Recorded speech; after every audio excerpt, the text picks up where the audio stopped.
আজকে যে বিষয়ে আমি কথা বলবো সেটা হলো জাতীয় সংসদ। জাতীয় সংসদ হলো বাংলাদেশের আইনসভা।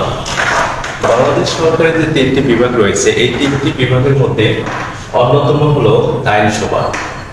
তিনটি বিভাগ হলো, এক হচ্ছে নির্বাহী বিভাগ,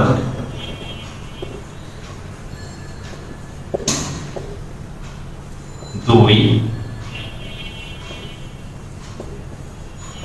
আইন বিভাগ, তিন বিচার বিভাগ। সাধারণত এই তিনটি বিভাগে একটি সরকার পরিচালিত হয়। তবে এই তিনটি বিভাগের মধ্যে সবচেয়ে গুরুত্বপূর্ণ যে বিভাগ সেটা হলো আইন বিভাগ। বাংলাদেশের আইন বিভাগ হলো আইনসভা। বাংলাদেশের আইনসভা হলো জাতীয় সংসদ। পৃথিবীর বিভিন্ন দেশে বিভিন্ন ধরনের নাম থাকে এই আইনসভার। যেমন আমাদের পার্শ্ববর্তী দেশ ভারতের আইনসভার নাম হলো পার্লামেন্ট, ইসরায়েলের আইনসভার নাম নেসেট, জাপানের আইনসভার নাম ডাই, তেমনি বাংলাদেশের আইনসভার নাম হলো জাতীয় সংসদ।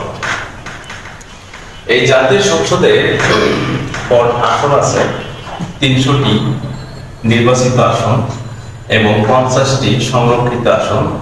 মোট হলো 350টি আসন। মূলত এই 350টি সদস্য নিয়ে জাতীয় সংসদ গঠিত হয়ে থাকে।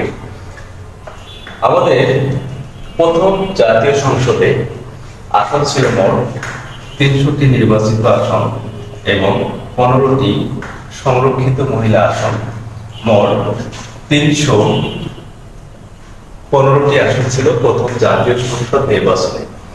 তবে বর্তমান জাতীয় সংসদে মোট আসন হলো 300+50 সংরক্ষিত আসন। 350টি আসন নিয়ে বর্তমান একাদশ জাতীয় সংসদ পরিচালিত হচ্ছে।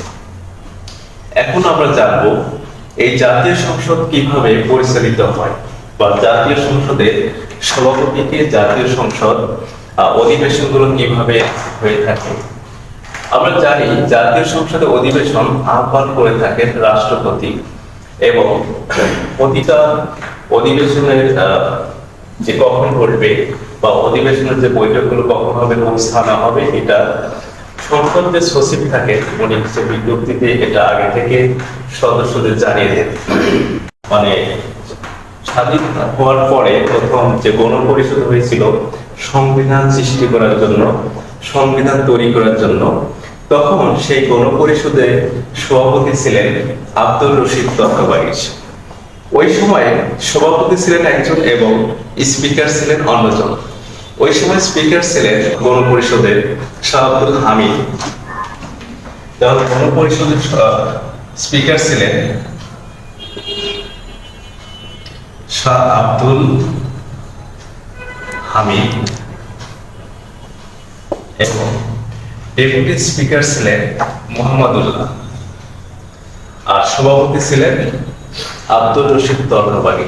কিন্তু বর্তমান জাতীয় সংসদের যিনি স্পিকার তিনি সভাপতি হিসেবে দায়িত্ব পালন করে থাকেন এবং এই স্পিকারের সাথে জাতীয় সংসদে একজন ডেপুটি স্পিকার থাকেন।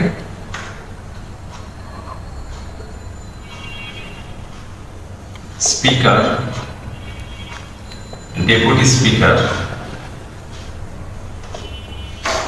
স্পিকারের অনুপস্থিতিতে ডেপুটি স্পিকার হচ্ছে দায়িত্ব পালন করে থাকেন এবং ডেপুটি স্পিকার যদি সংসদে অধিবেশনে উপস্থিত না থাকেন তখন দায়িত্ব পালন করেন সভাপতি মণ্ডলীর সদস্য। সভাপতি মণ্ডলী সদস্য।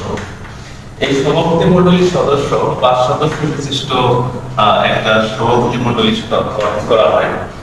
যে যখন স্পিকার কোন সংসদে উপস্থিত নাই বৈঠকে বা ডেপুটি স্পিকারও নাই, ওই সময়ে এই সভাপতি মণ্ডলীর যে 5 জন সদস্য আছেন তাদের মধ্য থেকে যে কেউ একজন জাতীয় সংসদ অধিবেশনগুলো পরিচালিত করে থাকবেন। এখানে যার নাম আগে থাকবে তিনি প্রথম তাকে খোঁজা হবে যে উনি আছেন কিনা। যেমন এই 5 জন সদস্য থাকবেন সভাপতি মণ্ডলীর সদস্য। প্রথমে এক নম্বর যে সদস্য তাকে দেখা হবে যে উনি সংসদে উপস্থিত আছেন কিনা। উনি থাকলে ওনাকে দেওয়া হবে, উনি না থাকলে দ্বিতীয় জন, না থাকলে তৃতীয়, চতুর্থ, এভাবে পঞ্চম।